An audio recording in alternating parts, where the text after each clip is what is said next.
notre cluster, notre pôle, est engagé auprès d'organismes nationaux comme l'association HQE depuis fort longtemps. On a préparé depuis 3 ans finalement le terrain de ce nouveau référentiel avec toute l'enquête auprès de nos maîtres d'ouvrage. Novabit a participé en synergie avec HQE.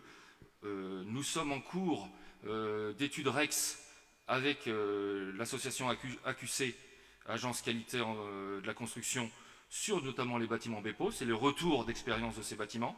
On découvre qu'il y a des choses qui fonctionnent, des choses qui fonctionnent moins bien. Nous sommes aussi, vous le savez, impliqués avec Effinergie.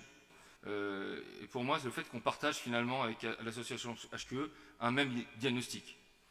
À savoir que depuis 20 ans, depuis que l'association est née et a lancé ses premiers référentiels avec les 14 cibles, finalement, je dirais, les attentes sociétales ont profondément changé, on le voit bien, et nos filières sont percutées par deux révolutions majeures, deux transitions. D'une part, la transition énergétique et ensuite la transition numérique. Et face à ça, on partage un même diagnostic, à savoir que, vraisemblablement, nos filières resteront compétitives si nous nous engageons finalement dans du volontariat, vers un engagement volontaire vers la qualité, sûrement avec un peu moins de réglementaire, un peu moins de législatif. Et de ces éléments-là naîtront sûrement la compétitivité de nos filières. Et in fine, ce dont on est persuadé, c'est que l'attractivité du territoire en découle. C'est quand on a des filières comme les nôtres, impliquées sur le développement durable, sur la qualité de vie, sur la compétitivité, que finalement nos territoires deviennent attractifs. Donc pour conclure, chère Anne-Sophie, merci.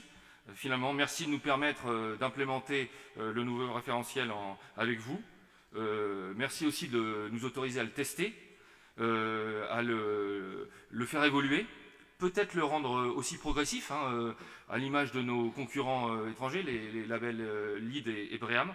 Et en cela, c'est un merveilleux défi, finalement, devant nous, cet engagement volontaire. C'est aussi sûrement beaucoup d'espoir, je l'espère, pour notre filière, pour l'emploi et pour, je le disais tout à l'heure, l'attractivité de nos territoires.